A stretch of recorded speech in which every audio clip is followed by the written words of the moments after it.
When you're young, it's very easy to believe the choices you make today don't have lasting consequences. But the truth is, some decisions you make today are going to radically change your life in the future. Imagine you're hiking and you come to a fork in the trail. Do you choose the right or the left? Let's say you take the left, which takes you down this deep forest. Along the way, you encounter a river with a quasi-broken bridge. So what do you have to do? You have to spend time building up a little makeshift bridge of your own, and you eventually cross. Because of this detour, arrive at a different campsite than you otherwise would have if you had taken the right path. Now, because you chose the left path, your entire experience changed. You meet different hikers along the way who potentially influenced your journey. You see different sights that shaped your memories on this trip. The options where to go next are vastly different because of the left path you had chosen. Had you taken the right path, you'd be in a completely different area with completely different challenges and opportunities. The choices you made along the way on either path build you onto another and determine where you will inevitably end up. This is called path dependency. Your future depends on the decisions you've made, and it's not always easy to backtrack or change the course once you've come far down one path. Let me give you a personal example for my life. During COVID, I was a junior in high school. Everything shut down. Before that, I was running a business that was going exceptionally well in terms of the cash flow that was coming in with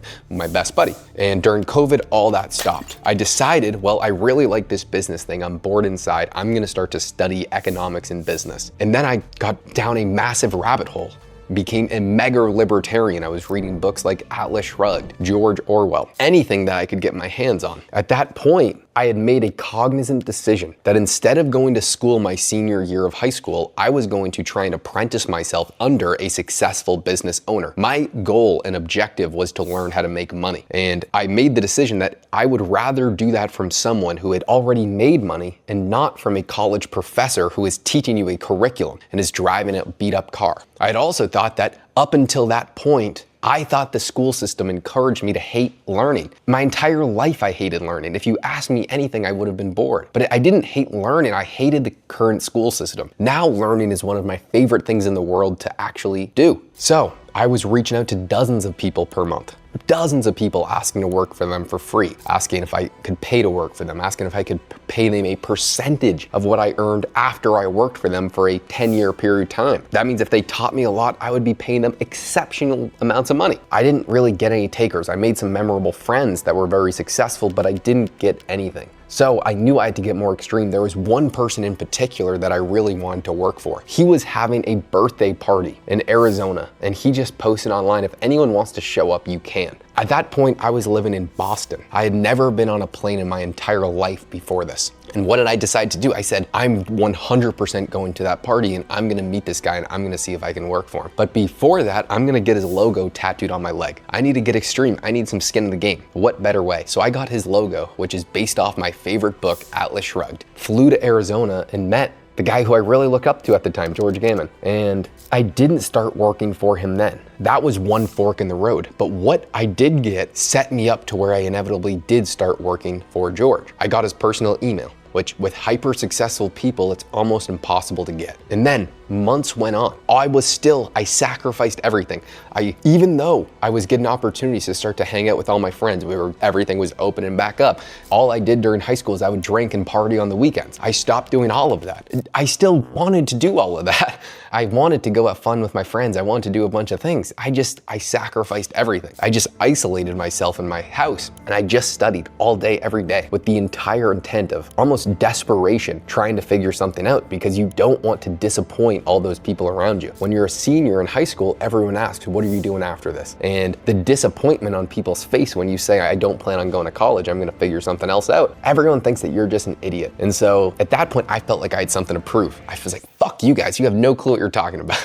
But it was just lashed out anger because I didn't have anything figured out for myself. So it was more so me being self-conscious within myself for not having anything figured out, them just reminding me. And so I was in a state of desperation. Then George, the same guy, I had logos tattooed on my leg. I was not emailing him because I didn't have anything exceptional to offer him. So a few months went by and I was still just studying every single day and I was improving, I was getting better. He was having a live event in Miami. Took my second ever flight, pay for that, go, get real skin in the game. I meet him again there. But what I really met was another friend. His name is Justin, who is now still one of my best buddies in the world today. From that live event, I got the connection with Justin. And this came a second or third major crossroad. This is a guy who I had met once at a live event, a guy who was in his 40s or late 30s, and we had become friends. And then we started to talk about macroeconomics at nighttime, which anybody would have thought, fuck, you guys are the weirdest people in the entire world. He was gonna be in Vegas, but was gonna be driving through Phoenix, Arizona, the same place where George was. And he said, do you wanna come? And at that point, I had no money in my bank account. I said, sorry, dude, I just can't, just don't have the funds right now. And he has unlimited points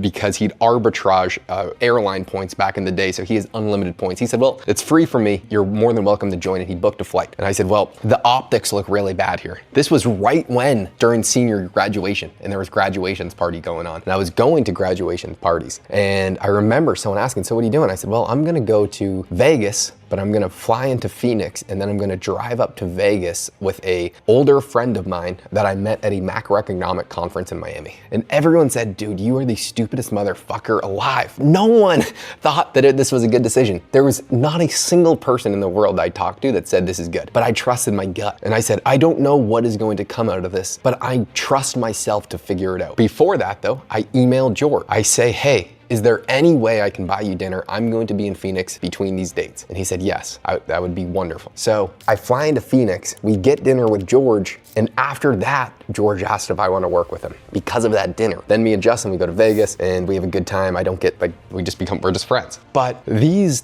small decisions vastly impacted the way that my life ended up. And there are dozens of other of these small decisions that if I did not make them, completely changed everything. Another one was I got the opportunity to become the CEO and take over a company that was doing 7 figures per year. This happened last year and I turned them down. My life would be so different today if I said yes to that. And I could be making a video or not making videos at all about how that decision changed everything. And it absolutely would have. I decided to stick with the path that I was already on and I was starting to compound and starting to see the fruits of my labor. But there's so many of these small decisions that they add up and they are impossible to go back on. Now, because I stopped going to high school, because I didn't go to college, that is a route that it is impossible to backtrack, or not quite impossible, but it would take so much time to backtrack on. Although I think I made the best decision in the entire world. It easily could have been a decision that was irreversible in the worst way. So sometimes you have to think far into the future before you make these decisions. Right now, they might not seem meaningful. Do I go on this trip or don't I? In reality, it could literally change your life forever. And looking back throughout my life, there has been dozens of these very small decisions that I know if I took them or didn't, everything in my life would be different today. That is path dependency. Right now, I'm at another crossroad and I know exactly the decision that I want to make because I can feel it in my gut. When you feel something so strongly in your gut, I have never been wrong, ever. You just trust your gut instinct, and that's what I'm gonna do. And I'm picking the path that I'm choosing to go down, and I'm gonna go so fucking balls deep in it. I'm just gonna see it out. That is inevitably what has to happen. You can't be indecisive. The worst thing is if you're sitting at these crossroads and you can't make a decision. If you sit